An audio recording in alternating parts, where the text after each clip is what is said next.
Lawmakers are raising concern over possible 2020 election interference via social media censorship. One America's Jack Posobiec has more from Washington.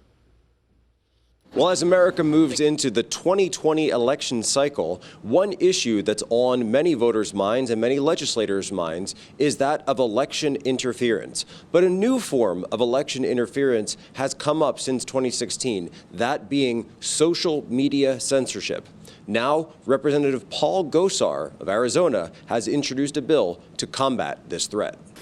Well, this act is to rein in the big tech companies that have impugned on free speech, the free markets, and free elections. These platforms are acting as publishers, and they're censoring the internet. We've seen this through countless committee inquiries with Facebook, Google, Twitter.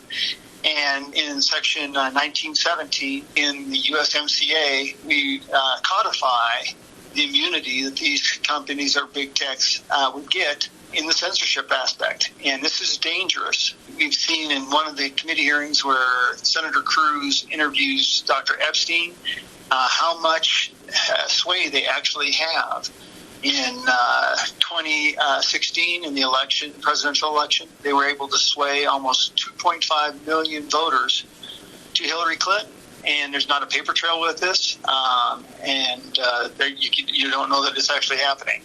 And we've actually seen censorship of conservatives. We've seen shadowing of different companies on the internet that are conservative and leaning.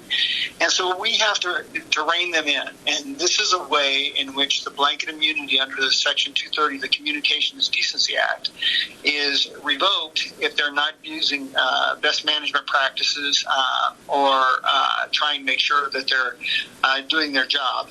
Or they actually allow people to filter by utilizing things like Twitter's quality filter, Google's Say Search, and YouTube's restricted mode, and others. So this would make sure that we actually have free speech, a place for that aspect, and not allow them to become the censorship and demarcations of what is proper speech. The congressman also stated that there's a double standard at play, in the sense that big tech companies can claim to have no liability when it comes to the content that users post on the platforms due to their status as publishers.